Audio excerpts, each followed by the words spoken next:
ನಮಸ್ಕಾರ. ಸದಾನಂದ ಬಾಮ್ನಿ ಯೂಟ್ಯೂಬ್ ವಾಹಿನಿಗೆ ಸ್ವಾಗತ. ಮಹಾಶಾಸನ 60 ವರ್ಷ ಮೇಲ್ಪಟ್ಟವರಿಗೆ, ಪತ್ರಿಕಾ ರಂಗದಲ್ಲಿ ಸೇವೆ ಸಲ್ಲಿಸಿದವರಿಗೆ ಸರ್ಕಾರ ಮಹಾಶಾಸನವನ್ನು ಕೊಡ್ತಾ ಇದೆ.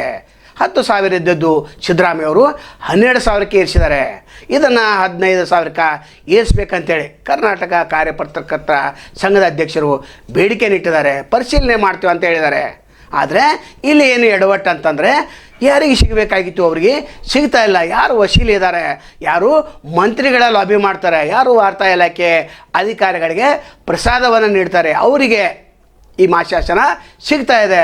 ಕೆಲವು ಜನ 70 ವರ್ಷ ಆಗಿದೆ, ಕೆಲವು ಜನರಿಗೆ 65 ವರ್ಷ ಆಗಿದೆ. ಪತ್ರಿಕಾ ರಂಗದಲ್ಲೇ ಎದ್ದುಕೊಂಡು ಇವರು ಅರ್ಜಿಯನ್ನು ಕಳೆದ 5-6 ವರ್ಷಗಳಿಂದ ಸಲ್ಲಿಸ್ತಾಲೇ ಬಂದಿದ್ದಾರೆ. ಆದರೆ ಅದು ನೆನೆಗುದ್ದಿಗೆ ಬಿದ್ದಿದೆ. ಹೇಮಂತ್ ನಿಂಬಾಳ್ಕರ್ ರೈತರು ಇದನ್ನು ಗಮನಿಸಬೇಕಾಗ್ತದೆ. ನಂತರ ಈ ಇಲಾಖೆಗೆ ಸಂಬಂಧಪಟ್ಟಂಥ ಮಂತ್ರಿಗಳು ಕೂಡ ಇದನ್ನು ಗಮನಿಸಬೇಕಾಗ್ತದೆ. ಸಿದ್ದರಾಮಯ್ಯವರು ಆದಷ್ಟು ಬೇಗನೆ ಕೊಟ್ಟಂಥ ಭರವಸೆಯನ್ನು ನೀವು ಈಡೇರಿಸಬೇಕು. ಯಾಕಂದರೆ 12,000 ಯಾವುದಕ್ಕೂ ಸಾಲದು. ಇನ್ನು ವಾರ್ತಾ ಇಲಾಖೆ ಅಧಿಕಾರಿಗಳ ಬಗ್ಗೆ ಹೇಳಬೇಕಾದ್ರೆ, ಇವರು ತಾರತಮ್ಯ ನೀತಿಯನ್ನು ಅನುಸರಿಸ್ತಾ ಇದ್ದಾರೆ. ಯಾರು ಚಮಚಾಗಿರಿ ಮಾಡ್ತಾರೆ ಅವರಿಗೆ ಮಹಾಶಾಸನದ ಅರ್ಜಿಯನ್ನು ಫಾರ್ವರ್ಡ್ ಮಾಡ್ತಾರೆ, ಅಥವಾ ತಪಾಸಣೆ ವೇಳೆಯಲ್ಲಿ ಇವರಿಗೆ ಸಿಗಬಾರ್ದೆಂಬ ತಂತ್ರಗಾರಿಕೆಯನ್ನು ರೂಪಿಸ್ತಾ ಇದ್ದಾರೆ. ಒಟ್ಟಾರೆ ಯಾರು 35-40 ವರ್ಷ ಏನು ಪತ್ರಿಕಾ ರಂಗದಲ್ಲಿ ಸೇವೆ ಸಲ್ಲಿಸಿ ಈಗ 55, 60, 65, 70 ವರ್ಷ ಮೀರಿದವರಿಗೆ ನೀವು ಮಹಾಶಾಸನ ಕೊಡಲೇಬೇಕು. ಇಲ್ಲಿ ಸರಳ ನೀತಿಯನ್ನು ಅನುಸರಿಸಬೇಕಾಗ್ತದೆ. ಯಾಕಂದರೆ ಈಗಿರುವಂಥ ಕಠಿಣ ನಿಯಮಗಳನ್ನು ಬದಲಿಸಲೇಬೇಕು. ಇದನ್ನು ಕೂಡ ಕಾರ್ಯಪತ್ರಕರ್ತ ಸಂಘದ ಅಧ್ಯಕ್ಷರು ಮುಂದಿಟ್ಟಿದ್ದಾರೆ. ಇನ್ನು ಬೆಳಗಾವಿ ಜಿಲ್ಲೆಯಲ್ಲಿರ್ತಕ್ಕಂಥ ಪತ್ರಕರ್ತರಿಗೆ ಬಹಳ ಅನ್ಯಾಯ ಆಗಿದೆ. ಕೇವಲ ಕೆಲವು ಬೆಳಕಿನಷ್ಟು ಜನರಿಗೆ ಮಹಾಶಾಸನ ಸಿಗ್ತಾ ಇದೆ. ಅದರ ಅನೇಕರು ಅರ್ಜಿ ಸಲ್ಲಿಸ್ತಾನೆ ಇದ್ದಾರೆ. ಇವು ಕಸದ ಬುಟ್ಟಿಗೆ ಹೋಗಿ ಬೀಳ್ತಾ ಇದ್ದಾವೋ ಅಥವಾ ಅಲ್ಲಿ ಪೆಂಡಿಂಗ್ ಇರ್ತಾವುದನ್ನು ಪರಿಶೀಲನೆ ಮಾಡಬೇಕು. ಒಟ್ಟಾರೆ ಯೋಗ್ಯ ಇದ್ದವರಿಗೆ ಸಿಗಲೇಬೇಕು. ಯಾಕಂದರೆ ಕೆಲವೊಂದು ಜನ ಸ್ವತಂತ್ರವಾಗಿ ಪತ್ರಿಕಾ ರಂಗದಲ್ಲಿ ಸೇವೆಯನ್ನು ಸಲ್ಲಿಸ್ತಾ ಇದ್ದಾರೆ.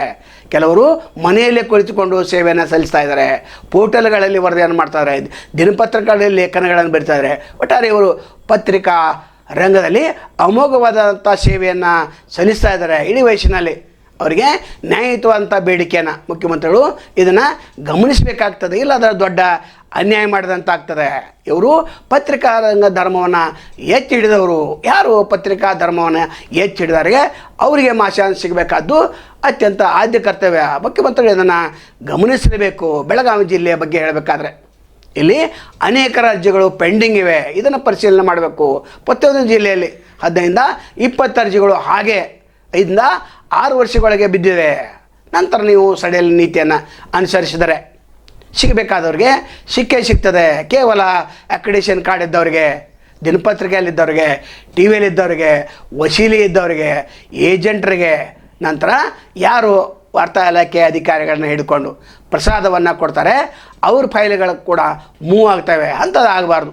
ಯಾರಿಗೆ ನ್ಯಾಯಯುತವಾಗಿ ಮಹಾಶಾಸನ ಸಿಗಬೇಕು ಅದು ಸಿಗಲೇಬೇಕು.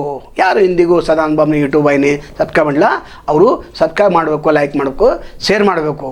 ನಂತರ ಫೇಸ್ಬುಕ್ ಪೇಜ್ ಇದೆ, ಅದನ್ನು ಕೂಡ ನೀವು ಫಾಲೋ ಮಾಡಬೇಕು. ನಾಳೆ ಮತ್ತೊಂದು ತಮ್ಮನ್ನು ಭೇಟಿ ಆಗ್ತೇವೆ.